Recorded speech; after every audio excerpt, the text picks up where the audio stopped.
ಹಿಂದಿನ ಎಪಿಸೋಡ್ನಲ್ಲಿ ನಿಧಿ ಮತ್ತೆ ರಚನಾ ರಿಯಾ ಮೊಬೈಲ್ನಲ್ಲಿದ್ದ ವಿಡಿಯೋನ ನೋಡಿದ್ಮೇಲೆ ರೂಮ್ ನಂಬರ್ 090ನ ಎಲ್ಲ ರಹಸ್ಯಗಳು ಗೊತ್ತಾಗುತ್ತೆ. ಹಲೋ ಹಾಯ್ ಎಲ್ರಿಗೂ ನಮಸ್ಕಾರ, ನಾನ್ ನಿಮ್ಮ ಪ್ರಿಯಾಂಕಾ. ಹಾಸ್ಟೆಲ್ ರೂಮ್ ನಂಬರ್ 090ನ 10ನೇ ಎಪಿಸೋಡ್ಗೆ ನಿಮ್ಮೆಲ್ರಿಗೂ ಸ್ವಾಗತ. ನಿಧಿ ಮತ್ತೆ ರಚನಾ ನೋಡಿದ ಎಲ್ಲ ಪೇಪರ್ಸ್ ಮತ್ತೆ ಡಾಕ್ಯುಮೆಂಟ್ಸ್ ಪ್ರಕಾರ ಸ್ವಾತಿ ವಾರ್ಡನ್ ಮಗಳು ಅನ್ನೋ ಶಾಕಿಂಗ್ ವಿಷಯ ಗೊತ್ತಾಗತ್ತೆ. ನಿಧಿ ತನ್ನ ಕೈಯಲ್ಲಿದ್ದ ದಾರನ ಬಿಚ್ತಿದ್ದಂಗೆ ಸ್ವಲ್ಪ ನಾರ್ಮಲ್ ಆಗ್ತಾಳೆ. ಆದ್ರೆ ಅವಳಿಗೆ ಗೊತ್ತಿರಲ್ಲ ಅವಳಿಗೆ ಇನ್ನಷ್ಟು ಅಪಾಯ ಹತ್ರ ಬರ್ತಿದೆ ಅಂತ. ನಿಧಿ ಮನ್ಸಲ್ಲಿ ಯಾಕೆ ನಮ್ಗೆ ಈ ಥರ ಎಲ್ಲ ಆಗ್ತಿದೆ ಅನ್ನೋ ವಿಷಯ ತುಂಬಾನೇ ಕಾಡ್ತಿರತ್ತೆ. ಹೀಗೆ ಯೋಚನೆ ಮಾಡ್ತಾ ಮಾಡ್ತಾ ಸಂಜೆ ಆಗತ್ತೆ. ಸೀಲಿಂಗ್ ಫ್ಯಾನ್ ಗರ ಅಂತ ನಿಧಾನವಾಗಿ ತಿರುಗ್ತಿರತ್ತೆ. ರೂಮ್ನಲ್ಲಿದ್ದ ಲೈಟ್ಗಳು ಫ್ಲಿಕ್ಕರ್ ಆಗ್ತಿರತ್ತೆ. ಕನ್ಫ್ಯೂಸ್ ಆಗಿದ್ದ ನಿಧಿ ತಲೆ ಹಿಡ್ಕೊಂಡು ಮೆತ್ತ ಧ್ವನಿಯಲ್ಲಿ, ರಚನಾ, ವಾರ್ಡನ್ ತನ್ನ ಸ್ವಂತ ಮಗಳನ್ನ ಯಾಕೆ ಸಾಯಿಸ್ತಾಳೆ? ರಚನಾ ಡಾಕ್ಯುಮೆಂಟ್ಸ್ ಹಿಡಿದು ನಿಧಾನವಾಗಿ ಹೇಳ್ತಾಳೆ. ಈ ಹಾಸ್ಟೆಲ್ ಸತ್ಯ ಏನು ಅನ್ನೋದನ್ನ ಸ್ವಾತಿ ರೆಕಾರ್ಡ್ ಮಾಡಿದ್ಲು. ರಿಯಾ ಕೂಡ ಅದೇ ದಾರಿ ಫಾಲೋ ಮಾಡಿದಾಳೆ. ಆಗ ನಿಧಿ ಕೇಳ್ತಾಳೆ, ಸ್ವಾತಿನ ವಾರ್ಡನ್ ಸಾಯಿಸೋದಿಕ್ಕೆ ಅಂತ ಕಾರಣ ಏನಿರಬಹುದು? ಆಗ ರಚನಾ ತನ್ನ ಮಂಡಿಯನ್ನ ಊರಿ ನೆಲಕ್ಕೆ ತನ್ನ ಕಿವಿ ಕೊಡ್ತಾಳೆ. ಆ ನೆಲದಿಂದ ಒಂದು ವಿಕಾರವಾದ ಶಬ್ದ ಬರುತ್ತೆ. ಆಗ ರಚನಾ ನಿಧಿ ಕಡೆ ನೋಡಿ ಹೇಳ್ತಾಳೆ, ನಿಧಿ, ಈ ಹಾಸ್ಟೆಲ್ನ ಸೀಕ್ರೆಟ್ ರೂಮ್ 090 ಅಲ್ಲ, ಆಕ್ಚುಯಲ್ ಸೀಕ್ರೆಟ್ ರೂಮ್. ಅದು ಈ ಹಾಸ್ಟೆಲ್ನ ಬೇಸ್ಮೆಂಟ್. ತಕ್ಷಣ ರೂಮ್ ಲೈಟ್ಗಳು ಜೋರಾಗಿ ಫ್ಲಿಕ್ಕರ್ ಆಗೋದಕ್ಕೆ ಶುರುವಾಗುತ್ತೆ. ಜೋರ್ ಗಾಳಿಗೆ ಕಿಟಕಿಗಳು ಬಡಿಯತ್ತೆ. ನಿಧಿ ಆ ಕಿಟಕಿಯನ್ನ ಎಳೆದು ಮುಚ್ಚಿ ರಚನಾ ಕಡೆ ನೋಡ್ತಾ, ಸ್ವಾತಿನ ಸಾಯಿಸಿದ್ರು ಅನ್ನೋದು ಕನ್ಫರ್ಮ್ ಆಯ್ತು, ಆದ್ರೆ ರಿಯಾ ಅಂತ ಪ್ರಶ್ನೆ ಮಾಡ್ತಾಳೆ. ಆಗ ರಚನಾ ಭಯದಲ್ಲಿ ಹೇಳ್ತಾಳೆ, ನನ್ಗನ್ಸತ್ತೆ ರಿಯಾನು ಇವರು ಬಿಟ್ಟಿರಲ್ಲ. ನಿಧಿ ಗಾಬ್ರಿಲಿ, ಅಂದ್ರೆ ಅವಳನ್ನು ಸಾಯಿಸ್ಬಿಟ್ರ? ನಾವ್ ಅನ್ಕೊಂಡಿರೋ ತರ ಈ ವಾರ್ಡನ್ ಅಲ್ಲ. ಅವಳು ಯಾವಾಗ್ಲೂ ಮಾತಾಡುವಾಗ ನಮ್ಮನ್ನ ಕಣ್ಣಲ್ಲೇ ಕಂಟ್ರೋಲ್ ಮಾಡ್ತಿದ್ಲು. ಅವಳಿಗೆ ಯಾವ್ದೋ ಶಕ್ತಿ ಇದೆ. ಅದಕ್ಕೇನೆ ಅವಳು ಈ ದಾರನ ಹಾಸ್ಟೆಲ್ ಅಲ್ಲಿ ಎಲ್ರ ಕೈಗೂ ಗೊತ್ತಿಲ್ಲದೆ ಕಟ್ಸಿದಾಳೆ. ಇದನ್ನ ನಾವ್ ಯಾರಿಗ್ ಹೇಳಿದ್ರು ಯಾರು ಇದನ್ನ ನಂಬಲ್ಲ. ನಿಧಿ, ಯಾರೋ ಯಾಕೆ ನಮ್ ಪೇರೆಂಟ್ಸ್ ಕೂಡ ನಾವ್ ಈ ವಿಷಯನ ಹೇಳಿದ್ರೆ ಅವರು ನಂಬಲ್ಲ.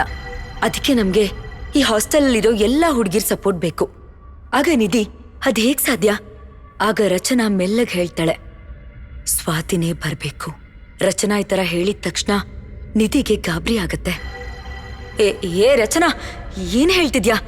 ಅಲ್ಲ, ಸ್ವಾತಿ ಹೇಗ್ ಬರ್ತಾಳೆ? ಆಗ ರಚನಾ ಮುಚ್ಚಿದ ಕಿಟಕಿ ಹತ್ರ ಹೋಗಿ ಕಿಟಕಿನ ತೆಗೆದು, ನಾವು ಆ ರೂಮ್ 090ನ ಓಪನ್ ಮಾಡ್ಬೇಕು, ಆಗ ಸ್ವಾತಿ ಬಂದೇ ಬರ್ತಾಳೆ. ಇದನ್ನ ಕೇಳಿ ನಿಧಿಗೆ ಶಾಕ್ ಆಗತ್ತೆ. ಏನ್ ಹೇಳ್ತಿದ್ಯಾ ರಚನಾ? ಆ ರೂಮ್ ಓಪನ್ ಮಾಡಿದ್ರೆ ಸ್ವಾತಿ ಬರ್ತಾಳೆ ಅಂತ ನೀನ್ ಹೇಗ್ ಹೇಳ್ತ್ಯಾ? ಅಂದಾಗ ರಚನಾ, ಇವತ್ತು ನಾನು ವಾರ್ಡನ್ ಮತ್ತೆ ಅಡ್ಗೆ ಭಟ್ಟ ಮಾತಾಡ್ತಾ ಇರೋದನ್ನ ಕೇಳಿಸ್ಕೊಂಡೆ. ಇವತ್ತು ಸ್ವಾತಿ ಸತ್ಯ ದಿನ.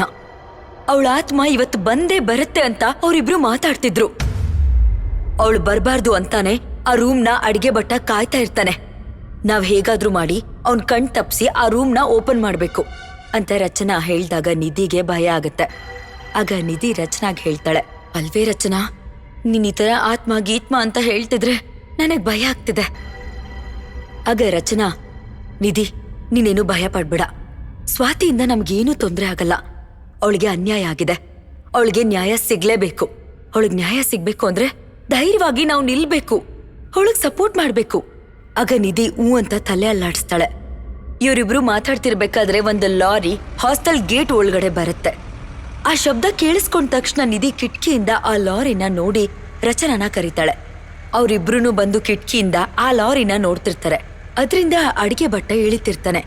ಅವನನ್ನ ನೋಡಿ ನಿಧಿ, ಹೇ ಆ ಅಡಿಗೆ ಭಟ್ಟ ಅಂತ ಹೇಳೋಷ್ಟ್ರಲ್ಲಿ ರಚನಾ ನಿಧಿ ಬಾಯಿನ ಮುಚ್ಚಿ ಹೇಳ್ತಾಳೆ, ಹೇ ನಿಧಾನವಾಗಿ ಮಾತಾಡು.